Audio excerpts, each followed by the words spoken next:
Story. My name is Tegan Aline. My name is Melanie Nevis. And we are back in our season of, it's our story, we're returning to our roots, our storytelling era, where we're going to review some of these fairy tales. We did this in our first season, and we always said we wanted to revisit it because we just realized once you get the ball rolling, you realize there's so many we didn't cover. And at the time, I remember telling Mel, and might have even said it in the podcast before, in the podcast itself, but I remember telling Mel privately that I really wanted to do Beauty and the Beast. Yeah. So that's what we're doing today. Beauty and the Beast, for me at least, was not my favorite. And I definitely grew up in the era. This came out in the 90s. The Disney version came out in the 90s, 91, I think. Yeah. So okay. It was, makes sense. It was the movie of the moment. You know what I mean? Mm-hmm. You're a little bit younger than me, I think. Yeah.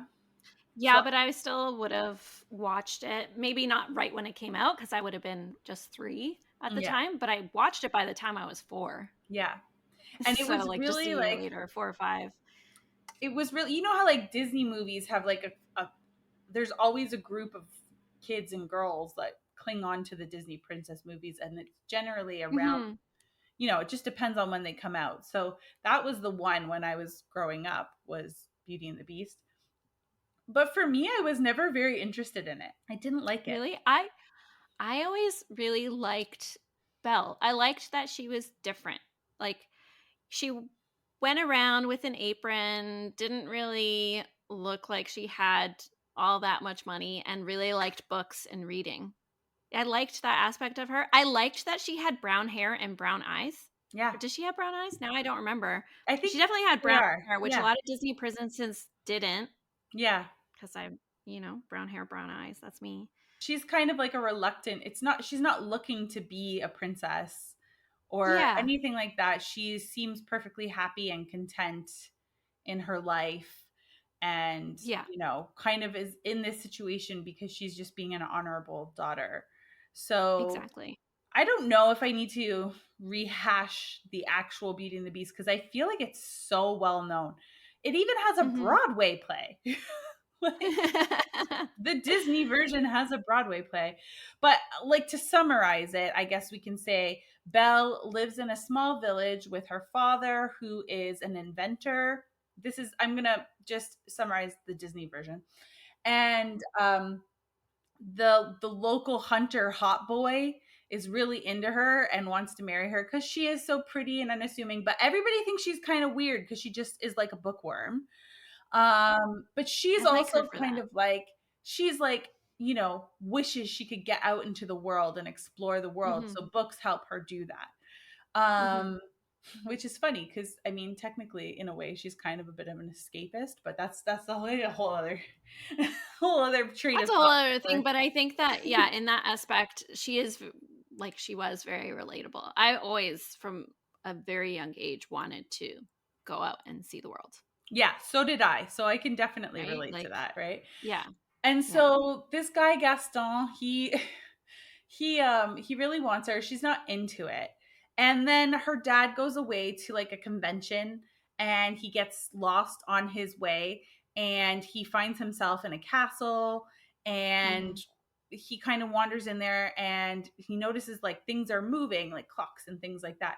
And he's not in there very long before this scary, terrifying beast takes him and captures him, locks him away.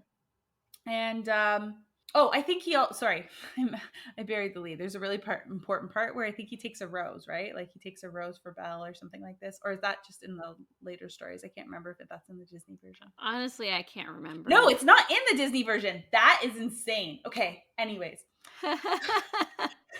Sorry. So they lock him in the prison. She locks him in this dungeon, in his castle. And then Belle gets worried, and Belle goes looking for him. She finds the castle. She finds him in the castle. And then she offers to she says to the beast, "Let my dad go and I'll stay in his place." The beast lets him go. And so he tries to go back to the village. He tells the village Belle is being held captive in this castle. and it eventually causes people to kind of like go and try to get her. Meanwhile, she's in the castle as a prisoner. All of the candlesticks and stuff are dancing for her, and there's a teapot that talks, and she's getting to know the beast, and he's not so bad. And then he gives her a library, which is pretty sweet because she loves books. And Yeah. then he also gives her a mirror so she can see her dad. And she sees that he's been telling the village that she has been captured by a beast. They all think he's crazy. They're trying to throw him in an insane asylum. So the beast has this rose. The petals are falling. He needs someone to love him, but he's got to let Belle go. So he lets Belle go back to her father. And then she goes and says, my dad's not crazy. Look, I can show you the beast. She has this mirror. She shows everybody the beast. Mm-hmm. And then they're like, okay, let's go burn that shit up. And bing, bang, Yeah. boom, pop, all this shit happens. And she loves the beast. And finally, she finds him. There's a big battle between him and Gaston. And he almost dies, and she kisses him, and of course he turns into who I think is like the hottest of the personally. He looks good. Like in my opinion, he was the hottest like prince in the Disney series. And That's so funny. then he comes to life and he's all cool. And I forgot to say at the very beginning, he was turned into the beast by like a fairy or a witch or something because Mm-hmm. he wasn't kind to her. And she tried to give Yes. him a rose, and he was like, no, bitch, I don't want your stupid rose. Because he was like a flamboyant, like, whatever. This is France after all. And so she turned him into a beast. So I forgot to say that part. That's the summary. I want to keep it short because there's so, in doing the research for this, There's so much of well, I the came actual across the story. original story and I just think it's so much Yeah. better. You know what I mean? So I don't want to reiterate the Disney one. For too long. So, of course, there's a lot of things to consider for Beauty and the Beast. First of all, it's classically a French story, which is kind of why I was Mm-hmm. drawn to it. When we did a lot of the other stories, I didn't realize that those were necessarily, and they weren't all French stories, but there was a series of retellings that became very popular thanks to Versailles and Charles Perrault Mm-hmm. and all of that whole idea of salon storytelling. Yes. Yeah. Yeah. And so I didn't realize a lot of those had French connections. This one I've always known to have a very French connection to it, which is why I wanted to kind of explain a Yes. bit more. Yeah. I remember watching La Belle et la Bête in high school, actually, but like the black and white version, There are a the few. 1946 version. So what's interesting, there's many different versions of it, like in film. Yeah. There was a more recent one not too long ago, a French one, Belle et la Bête, and it's worth watching. It's worth watching. Oh, yeah. It's a French one. It's done Yeah. really beautifully, and it's obviously different from the Disney one, but kind of follows the general scheme. But Mm-hmm. it's really, really gorgeous, and it's got some of France's most famous actors. You'd probably even know the lead actress. I can't remember her name right now, but she was in Dune, actually. She was in the most recent Oh, Dune. okay. She's one of the Who did she play? the girl that is the Bene Gesserit that like lures that creepy guy I told you I really don't like. Oh, Her. Leah oh, Leah Leah Seydoux. Seydoux. Yeah, Yeah. yeah. So Okay. Yeah. Yeah. Yeah. so it's from a few years ago now, but it's worth a watch. But there's important things to kind of keep in mind about this. So the tale is old as time, and that is Mm-hmm. pretty much fact on this one, because the root origin of this story actually comes from a Greek story called Ah. the story of Cupid and Psyche. Okay. And I don't want to explore that story too much in this podcast either, because I think it would make it's really interesting as well, and would make a great exploration for when we do a Greek series. Mm-hmm. So it can be called the story of Cupid and Psyche or the Golden Ass, and it was written in the 2nd century. So that is kind of one of the base reference points for the Beauty and the Beast. Mm-hmm. And in it, Psyche is one of the 3 beautiful daughters of a king and queen of an unnamed country. She has devoted followers that follow her and they worship her, and in doing so, they neglect the proper worship of Aphrodite or Venus.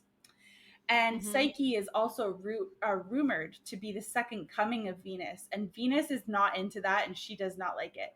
So she wants to enact revenge on Psyche and she gets her son, Cupid, to do so. She wants him to shoot her with an arrow so she'll fall in love with an hideous beast. Okay. But what ends up happening instead is Cupid accidentally scratches himself with the arrow. And then Oh, he ends fuck. up falling in love with Psyche, disobeying his mom. And then it's, like I said, it's a very interesting story in its own right. That's the generalized part of it. I won't get into it. It gets kind of steamy. You'd think that Cupid would know what to do with an arrow. Like, you'd Oh, think he that he just, wouldn't accidentally. I know. it's Cupid. I don't know that he's known to be the smartest. No, but you'd think he knows how to use his weapon of choice. You would hope. You would hope. So that is one of the main kind of like inspiration points of Beauty and the Beast, because all the themes of the story are about like this concept of true love, and that seems to be kind of throughout all of the different variations. Mhm. But the second source is really interesting because it's actually based on something that was real, and that is the Oh. story of, yeah, that is the story of, forgive me, Petrus Gonsalves, who was a man from Tenerife in the 1800s who suffered Hmm. from something called hypertrichosis, What does that do? which Hypertrichosis. basically means he had an abnormal growth of hair on his face and other parts of his Oh, body. it's that. I didn't know that that was the actual term for that. Okay, Yeah, yeah, that I makes hope I'm sense. saying Yeah. it right, but Okay. yeah.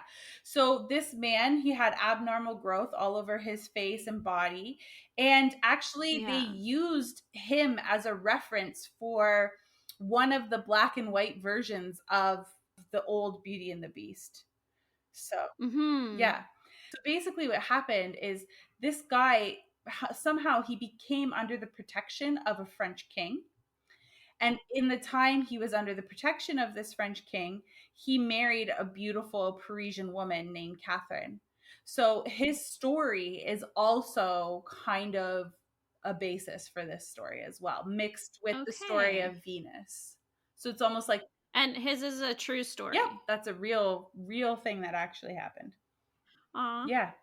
that's cute. Yeah. I love that. So, of course, like in all of these fairy tales, there are so many variations of the story seen in places like Italy and Spain, Portugal, Belgium, Netherlands, many in Central Europe. The Brothers Grimm have had a go at this, Scandinavia, Russia, Ukraine, Greece, Cyprus, Eastern and Southeast Asia, North America, of course, Mexico, Central and South America. There have been authors in all of these places that have taken some version of this concept and Yeah. rewritten the story, which are Okay. ultimately kind of puts a beautiful woman with a kind heart at the forefront of a Mhm. story where she falls in love with somebody who maybe is not, for whatever reason, society's adaptation. Yeah.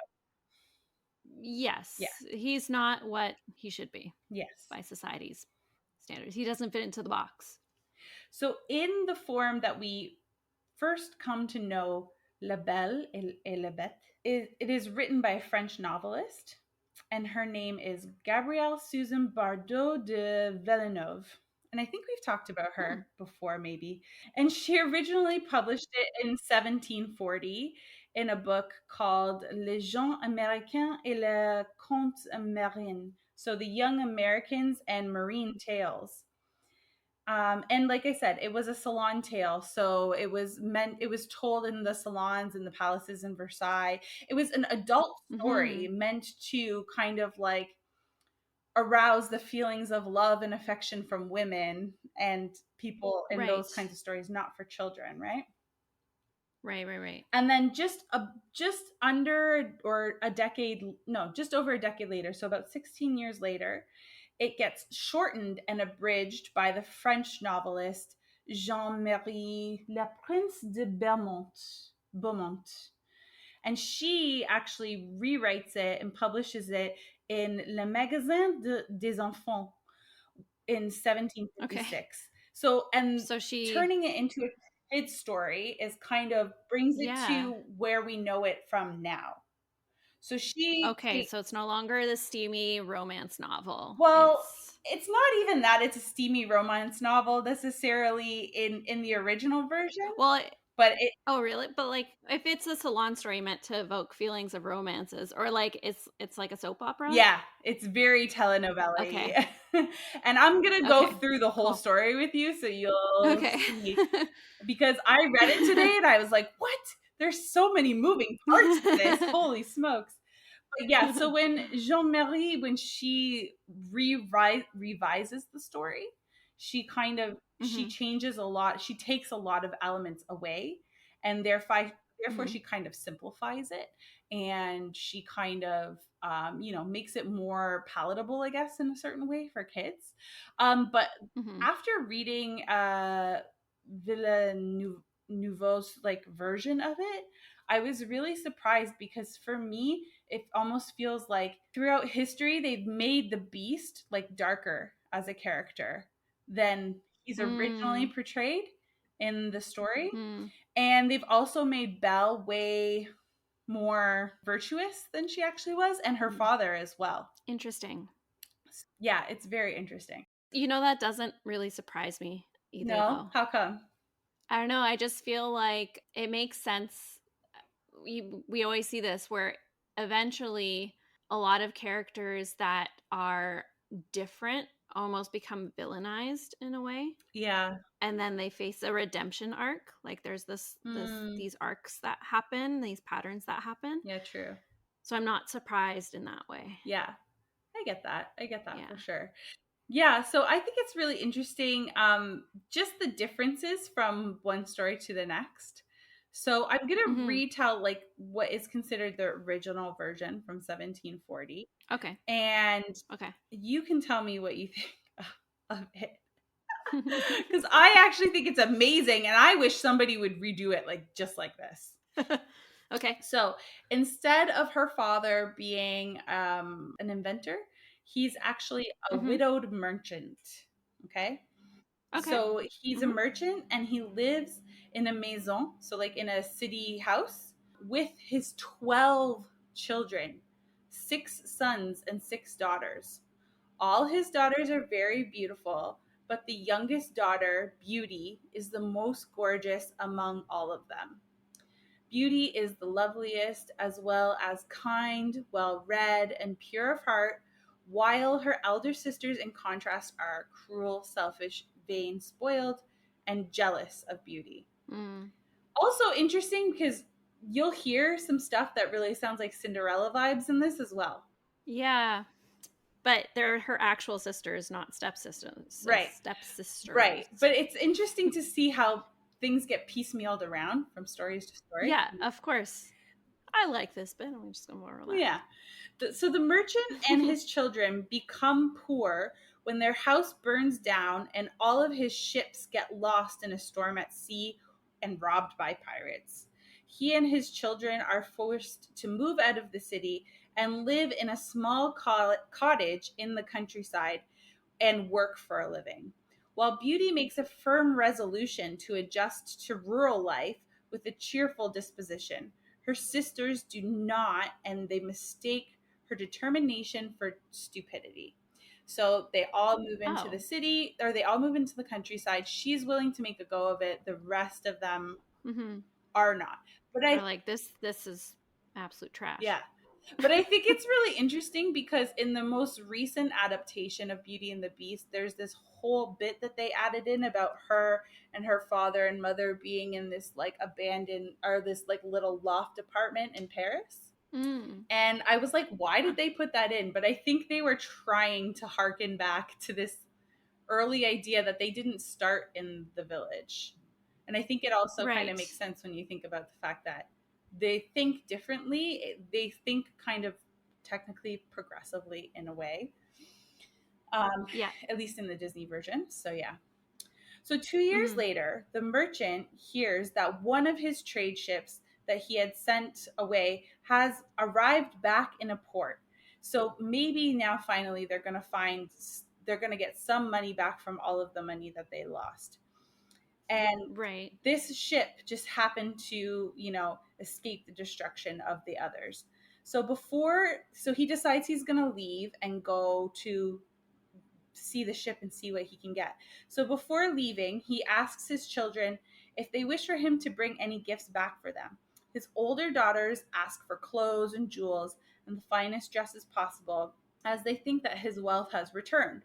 Beauty asks for nothing but her father to be safe. But when he insists on buying her a present, she is satisfied with the promise of a rose, as none grow in their part of the country.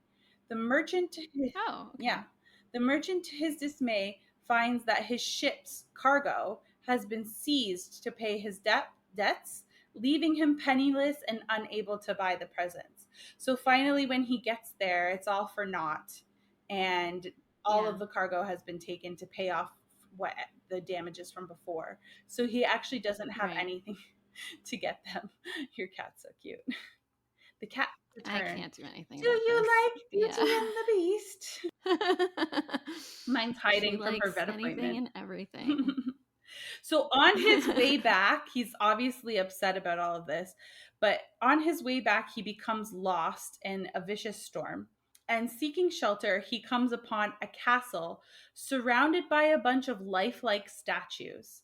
Seeing that no one is home, the merchant sneaks in and finds tables inside laden with food and drink, which seem to have been left out for him by the castle's invisible owner.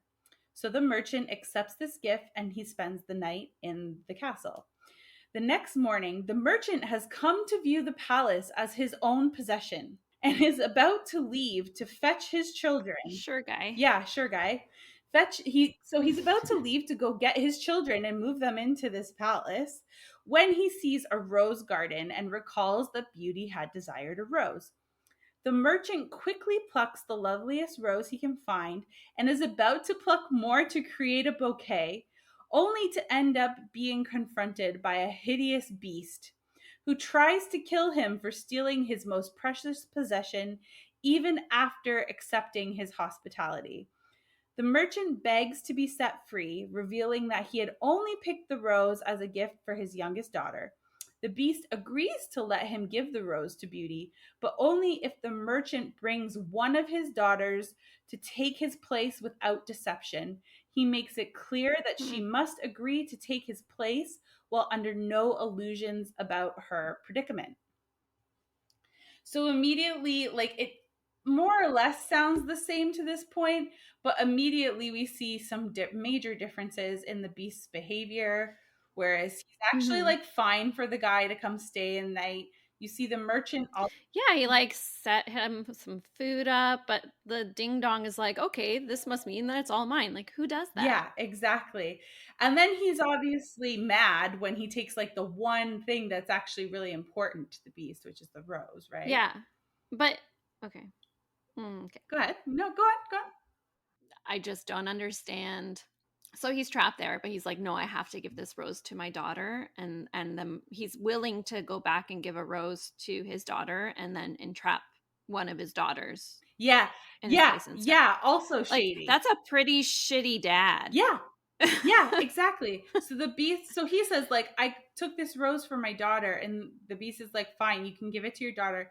You have to get one of your daughters to come back here, though, and they have to know why they're coming back, and they have to be willing to come back on their own. And so instead of just staying himself, the merchant is upset, but he accepts this condition for the sake of his own life because he feels like he has Wow. no other choice. Or you could just, accept your punishment. He's got 6 of each, I guess, maybe was Oh, the for logic. fuck's sakes. So the beast sends him on his way with wealth, jewels, and fine clothes for his sons and daughters, and stresses that he must not lie to his daughters.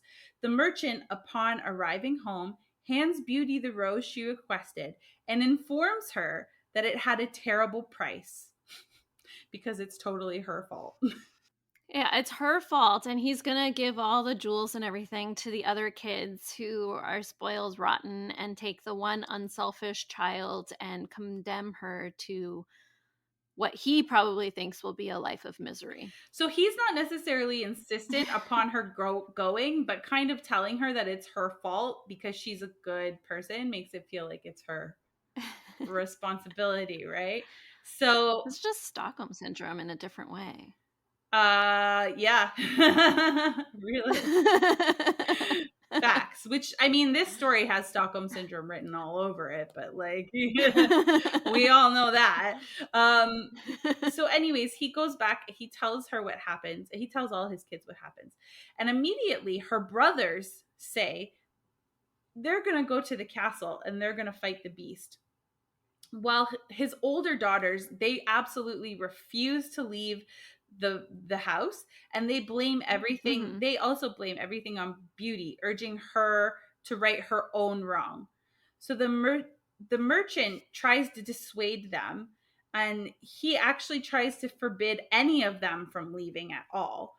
But Beauty willingly decides to go to the beast's castle, moving her father so at the time she basically says, okay, I'll go to the castle, and this strikes a Mhm. memory in her father's head that before they had moved to the village, a Romani fortune teller had run across them and made a prophecy that his youngest daughter would make their household lucky. And so the Hmm. following morning, so then he's like, maybe you should go. So the following morning, Beauty and her, You're my golden yeah. ticket. So the following morning, Beauty and her father set out atop two magical horses that the beast has provided to return to the beast. So far, I don't know. You can tell me what you think, but I don't think the beast, he doesn't sound like that bad. Not No, he doesn't sound that unreasonable. Like, semi unreasonable, like but not the it's worst. kind of weird that he's just like, bring me a wife, but maybe he was just super lonely. I don't know. But either way, he keeps giving them stuff. He keeps giving this guy stuff, Yeah. and he's trying to be generous. So, anyways, once they arrive, the beast receives her with a great ceremony, and her arrival is greeted with fireworks and like entwined, like images of their initials like entwined together. Oh, After that, how the cute. merchant is sent home with with another reward the following morning. The beast gives Beauty lavish clothing and food and carries on lengthy conversations with her. And she starts to realize that the beast is more inclined to stupidity rather than savagery. So she starts to get to know Okay. the beast, and she's just like, You're just not so not smart. the sharpest tool in the shed, but not violent in any way. Just Yeah, kind of okay. nice. Maybe not the smartest, but whatever. That's fine. I'd rather have someone who's kind of dumb than mean Yeah, if I'm gonna exactly. live with Well, someone. mean people always Like think someone they're who's smart nice and when they're really not. yeah, I would rather have someone who's nice and stupid rather than mean and smart. Facts. Yeah. Usually mean people aren't that smart, though. That's the secret. They just think they are. Anyway, Yeah, that's true. That's true. so every night the beast asks Beauty to marry him, only to be refused each time. After each refusal, Beauty goes to bed, and in her dreams, she dreams of a handsome prince with whom she begins to fall in love with. Despite the apparition of a fairy urging her not to be deceived by appearances, she does not make the connection between the prince and the beast and becomes convinced that the beast is holding a prince captive somewhere in the castle. She searches and discovers many enchanted rooms containing sources of entertainment ranging from libraries to aviaries to enchanted windows allowing her to attend theaters. She also comes across songbirds, parrots, and monkeys, which all act as servants, but never the unknown prince of her dreams. She never finds him. But I think that is Well, talk bizarre. about calling the kettle black. Like she's calling him stupid, but she can't make the connection. So hey. Yeah, fair enough. She doesn't see it. She doesn't see it. She keeps looking around for this guy. But what I thought was really interesting is that she, in exploring the castle, finds all of these interesting things and comes across Mm-hmm. parrots and monkeys who are entertaining her. Cue, like dancing teacups. Like this is kind of what they Yes, yeah, converted it to, but exactly. originally these were all like parrots and monkeys and stuff. For Okay. several months, Beauty lives a life of luxury at the Beast Castle, having every whim catered to, with no end of riches to amuse her, and an endless supply of exquisite finery to wear. Eventually, she becomes homesick and she begs the Beast to allow her to go see her family again. He allows it on the condition that she returns exactly 2 months later. Beauty agrees to this and is presented with an enchanted ring, which will allow her to wake up in her family's new home in an instant when she turns it 3 times around her finger. Her older sisters are surprised when they wake up and they find her in the house. And she looks well fed and she's dressed very well. And immediately Mm-hmm. their jealousies quickly flare. And You can't have nicer things than we do. at the same time, Hi. they have suitors coming to see them. And of course, the suitors take notice of of Beauty's beauty. Yeah. And then even though Beauty, I keep wanting to call her Belle, that's funny.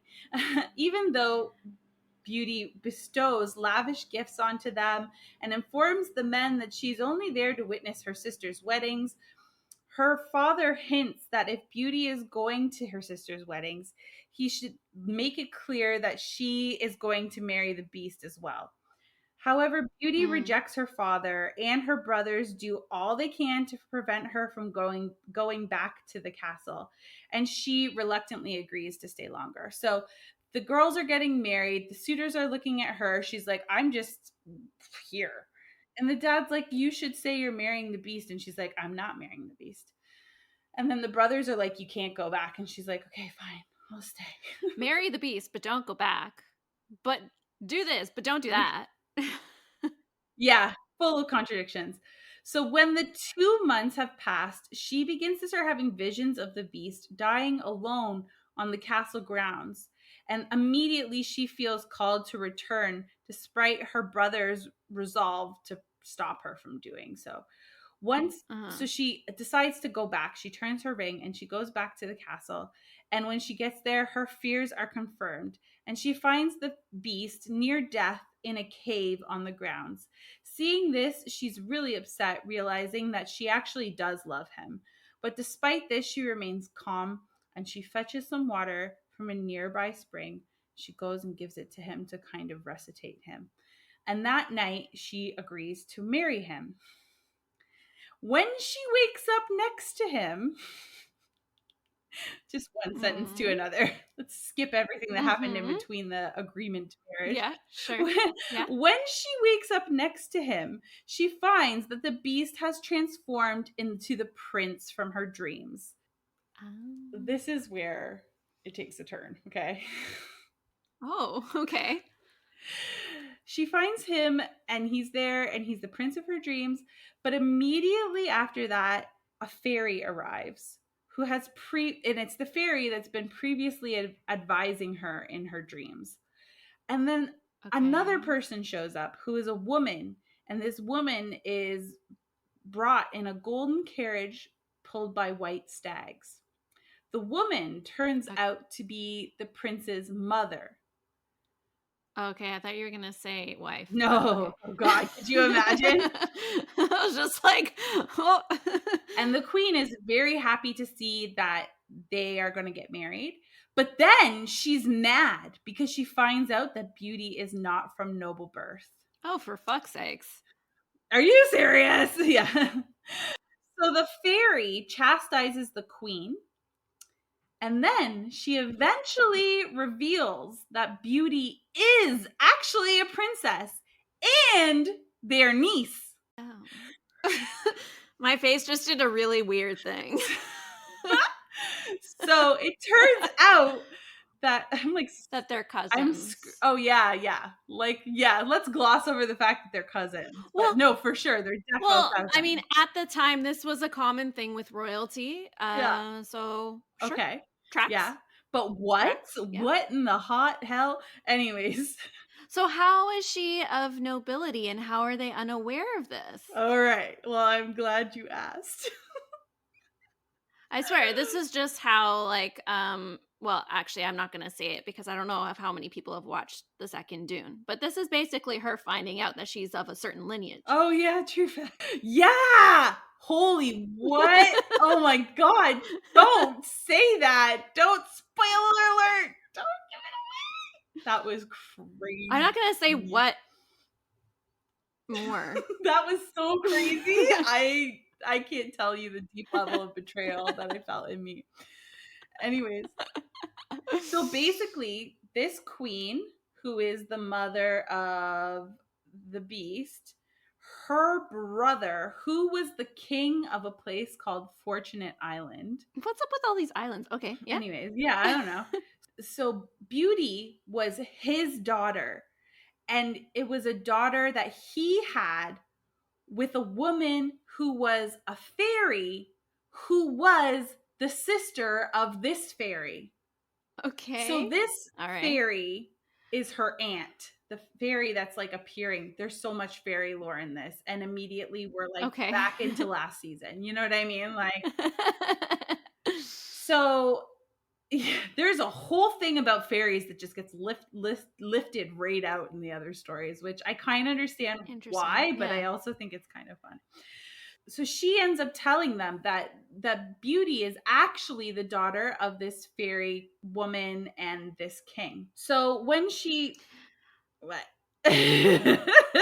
How did her mortal father come to have beauty? I'm gonna get things. Sorry. Okay. Okay, go, go, It's go. okay. I understand. I understand. Because this was like my thought process as well, reading this. Like, what exactly? Anyways. Well, I don't. There's a dot that's missing. So once the matter of Beauty's background is resolved, she requests that the prince tell his tale, and so he does. The prince informs everyone that his father, the king, died before the prince was born, and his mother had to fight an enemy to defend the kingdom. The queen left the prince in the care of a fairy godmother, but this fairy godmother is Mm. an evil fairy godmother. There's got to be an evil fairy godmother in here somewhere. And this fairy godmother tried to seduce him when he became an adult and helped, and in return was like trying to help his mother win the war. When the war ended, Mm. the evil fairy accompanied the queen and the prince back to the castle, asking him to marry her.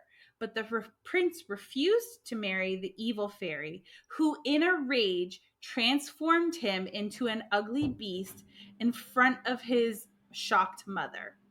Before leaving the mother and the son, the evil fairy warned them that only a maiden's act of true love could break the spell, and that if anyone else besides the queen knew about it, the prince would be a beast forever. So they could never tell anybody the story, Okay. because otherwise he Mm-hmm. would be a beast forever. After the prince's Mm-hmm. evil fairy godmother left, the good fairy arrived and helped him by turning all of the castle servants into stone to prevent them from revealing the curse to outsiders and promising. I mean, okay. Sure, innocent I get bystanders, it. you know, I mean, they didn't kill him. They didn't kill them. I understand I that. get it. Temporary But solution. Hope they're not feeling too yeah, they offended. also have, I guess, servants are just at the whim of their master, though. So it's not like they have families to worry about Yeah. or that worry about them as much. Okay. Right. Okay. Okay. All right. So the good fairy also promised to protect his mother from the evil fairy. And the good fairy also, okay, just bear with me, okay? So the good fairy also summons her genie servants to keep the prince company while he waits for the arrival of a true woman, right? Like a good woman. She has genie? Yeah. Yeah, it's Okay, weird yeah. that a fairy would summon or have genie servants. Anyways, that's a classist weird Do they also live in lamps? that's a weird colonial thing in its own right in itself in this story, but Yeah. yeah. I don't think they live in lamps, no. But the prince also reveals to Beauty that it was her aunt, this fairy, who arranged for her to see the prince's true self in dreams, and in order to kind of make her realize that he was the prince, but she couldn't outrightly Mhm. tell her, because then he would Mhm. be a beast forever. And also that Mhm. the birds and the monkeys are the genie servants.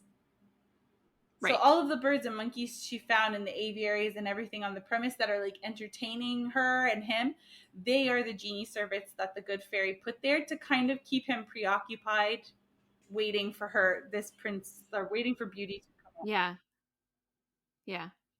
The good fairy then summons the king of Fortunate Island to the castle, reuniting him with his daughter, who he believed had died in infancy. So the king thought that his daughter died.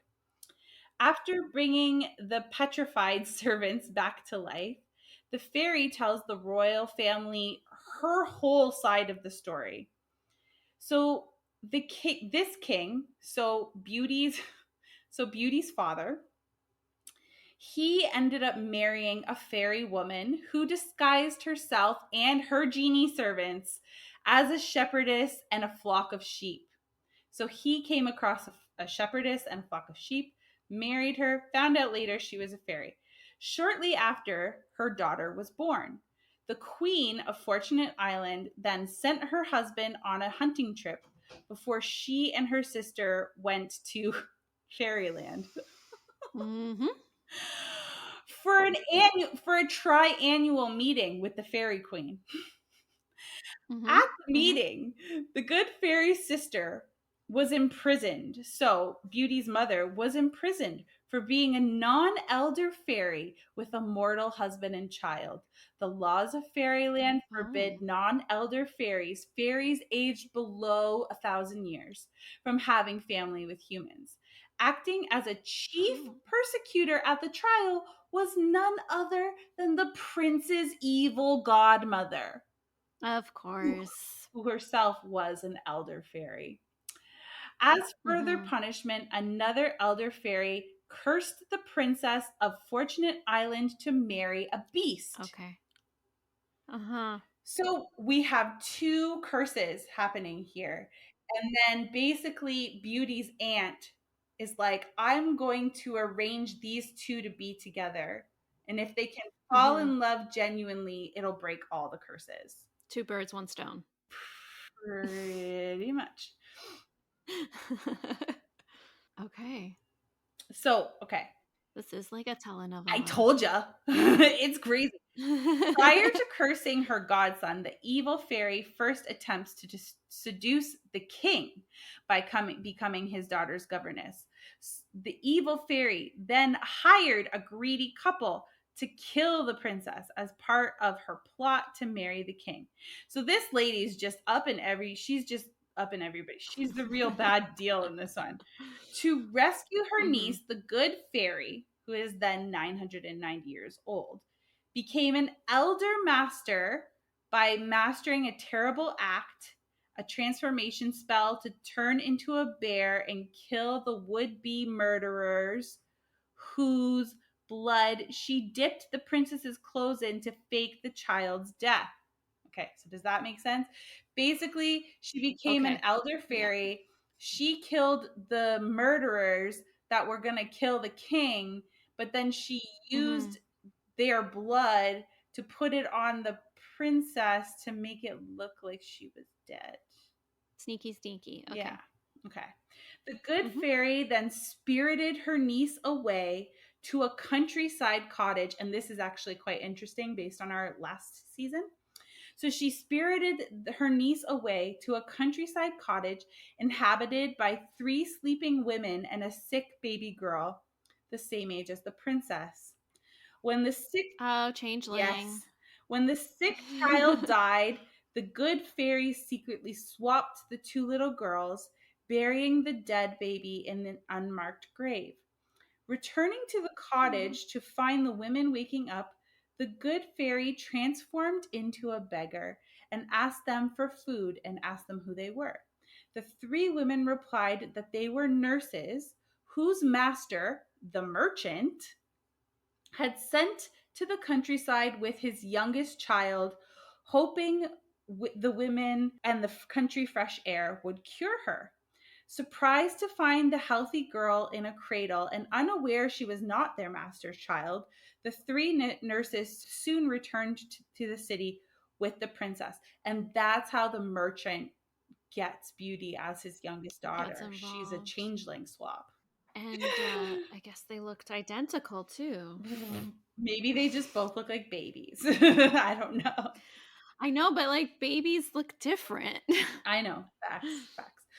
Following the nurse Following the nurses to the merchant's mansion, the good fairy then disguised herself as the Romani fortune teller who told the merchant of the prophecy of his Oh. youngest child bringing luck to the household, and she's also the one that decreed that she should be named Beauty.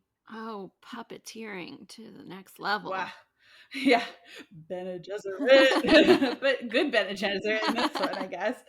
When the king of the Fortunate Island believed both his wife and daughter to be dead, he banished the evil fairy who then attempted to seduce the prince before turning him into a beast. The good fairy then arranged for Beauty and the prince to meet. The young couple's love, both breaking evil fairy's spell and fulfilling princess's destiny to marry the beast. The good fairy had also testified against the prince's godmother, who had been imprisoned for her crimes against the royal family. After the good Hmm. fairy finishes her story, her sister arrives to the castle because she was in prison, but she's been freed now. Um, Hmm. and the entire royal family reunites. Beauty's aunt also summons the merchant, his children, and their suitors to the castle. Beauty's surrogate family members are told the whole truth, and the royal family gives them a blessing and makes them members of the princess's court, and the suitors marry all of her sisters. Beauty and the prince are Of course. married, and they live happily ever after. And the prince's mother commands that their tale shall be written in books so everyone will know the story of Beauty and the Beast. How did Beauty feel about her jackass siblings She had also a, getting all of this I stuff? mean, she had a higher calling. I think the bigger Yeah, of question course. is like actually one of the main themes in the original story is that it's all about arranged marriages. Hmm. And maybe there, Yes. oh my gosh, there's a rainbow out my window right now. I don't know. I don't necessarily believe in arranged marriages, but if it works for you, but we're in France. Oh, this is the beautiful time of the year in France where it's constantly raining and then it's constantly sunny breaks, and we get to see rainbows everywhere. There's a beautiful rainbow outside of my window right now as I end that story happily ever after. This Nice. place is Happily ever this place after. is such a wild and weird place. That's crazy. But yeah, that's the full story of Beauty and the Beast, and I just think like, my goodness. Wow. Someone should make that version into a I movie think so. because there's a lot. I think Yeah. and there's so much fairy crossover in it. It's insane. Yeah, Also, there's a lot of fairy lore, which is the interesting. three women in the cottage, doesn't it remind you of the three fairies in the cottage in Sleeping Beauty in the Disney version? Yeah, of course. There's like so Yeah. many like hits, ins and outs of that. But even in Sun, Moon, and Talia, there are fairies that are there that help her, Yeah, yeah. So right? there you go. So, yeah, So that is the full story of Beauty and the Beast, and I don't know why, but I feel like I like that version way more. I like that version too, It's a little actually. bit There's a lot more that's happening. it's a little bit plot dense, like, but I think in this day and age we can handle plot density. Somebody needs to make Yeah, there's a lot of stuff that's plot a dense. somebody needs to make a Beauty and the Beast like TV show and like incorporate or a mini series or something. 'Cause I think Well, yeah, because it's interesting, like you said, a big theme is arranged marriages, but I'm sure that this was written in a way that touches upon a lot of social things that were happening and a lot of beliefs in the past I too. think Like, morals and belief. it wasn't that long ago that everyone kind of believed in fairies or they were involved in all of these stories. Yeah, I think morals and belief systems, especially if this is like the original story that was like a salon story. So maybe it's meant to Hmm. take the edge off for women, that maybe they might think they're marrying a beast, but they might find a prince, which is kind of Yeah, psychologically fucked up if you think about it. But then 100%. but then I don't know. I don't know. I'm not the person to talk to. It's not like I ever dated any other French guy outside of my husband, but he's the prince of my life. Sure, but I've also heard you describe a bunch of other French guys that you know, and they're Beastly. not so princely. Beastly characters. I don't know how royalty would be. I mean, like, yeah, I know that's true, but they're usually pretty good to their women, though. Like the ones from my husband's generation, at least, are pretty good to women. I've seen at least what I've seen so Yeah. far across the board. But that's a Sure, but a generalization. lot of time has passed between now and the time that this story was written. Yeah, but I think we tend to look at like stories like these from the perspective of the woman because we are women. But I also wonder if Yeah, these stories also taught men about behaviors or how they may have, but I guess my question is if they were salon stories, that's where women would be telling stories, right? And it was written by a woman as it well? wasn't just women though. It was a really Oh, popular okay. pastime in Versailles court. So Yeah, that's it fair. might have been all kinds of people there kind of listen. I hate to hark it back to Bridgerton, but if you've watched the second season of Bridgerton, there's like a poetry reading where these men all come to show off their Mhm. talents for the diamond of the season. And it's ultimately like a party, but I think Bridgerton really pulls on French themes, even though it's supposed to be an English monarchy. But anyway, that's besides the point. So I think it would have been in that kind of style, like it would have been mixed. It wouldn't have been Yeah, just all women. Because remember, one of the biggest storytellers from that time was a man. So that's true. yeah. That's So very I true. think maybe, especially because this is written by a woman, maybe there's some hidden messages in there for men too. Like you don't have to be Could be, yeah. smart, you just have to be nice. Nice. Just be nice, Just okay? be nice, and if you kind of physically act like a brute, I think a girl can probably maybe get over that if you're kind, if you have a good heart and you give them lots of stuff and you die That's if the they message we leave. wanna spread. I don't know. That's the message we wanna spread. Heavy on the romance. If you're gone, I will die without you. Like you lived this long So before she got romantic. there. Like what are you doing, bro? Anyways, Oh, I still really I like like it. that though, that's I great. really like it. I Yeah, like it a lot. I'm so I like happy it. we dove into this one because I like it so much more than the original. And That's so obviously I funny. did start by watching both of the Disney movies. Oh, did Yeah, you? I watched them both Awesome. I don't think and then I watched I don't Cinderella. think I watched the live action. Oh, really? Of It's course you okay. did. Yeah, and then I watched Cinderella cuz yeah, Yeah. it's my favorite. And I still think it's the best live action too. It's got the best costumes. The best costumes. And on that Yeah. note, And on that note, the original Beauty and the Beast rocks. I suggest I'm gonna actually try to find the full on story and read it because I think I really like it. And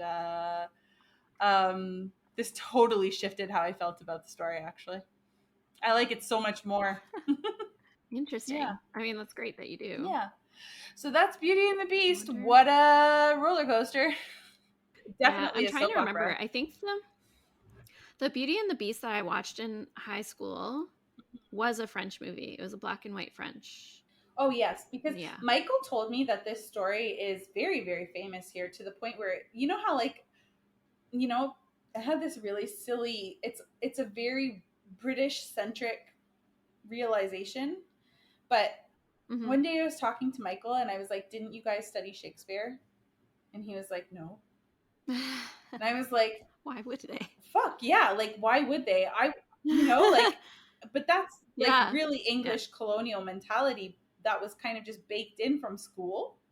Well, yeah, it makes sense that because we're part of the Commonwealth. Yeah. So he actually said that, I forget, Moliere, I think he said, is the French version of Shakespeare. So that's who they really got into in That's school. who they But studied. they also That makes they had to sense. study Beauty and the Beast quite thoroughly too in school, which I thought was really interesting. I'm not Yeah. surprised. And he Yeah, actually knew and I way had to more. study. I said, you know, I was going to ask you what you knew about the Beauty and the Beast story, but then I didn't want to because I felt like that was like very obvious. And then he was like, no, I actually know some stuff. And he was like telling me about what he learned in school. And I was like, oh, frig, you actually do know a lot about this, which just kind of speaks. I feel like you should just always ask Michael if there's anything French related. You should just be like, "Hey, honey, do you know?" I usually do, just to kind of get his take as like a French born and raised person. Hmm. But this one, I thought I was being too, you know, obvious with it, or I thought it was too obvious of a question. But it wasn't, I guess. Yeah, so the Beauty and the Beast, this newer version I'm thinking of, it came out in 2014. Okay. And it's French as well. And I found it to be kind of really beautiful and like visually just dark in a way that like the Disney stuff just can't be done. You know what I mean? Because Yeah. it's Yeah. Disney. Cool. But yeah, I would Because it's just I'd advise checking it out. Anyways, we'll wrap it there for today. I hope you guys enjoyed that little history and retelling of Beauty and the Beast. Truly a tale as old as time, y'all. And if you want us to talk about your favorite fairy tale, you can hit us up at the allegory story podcast at gmail.com. or send a message on Instagram, Allegory Story Podcast. And we'll see you next time. We'll see you soon for another story adventure.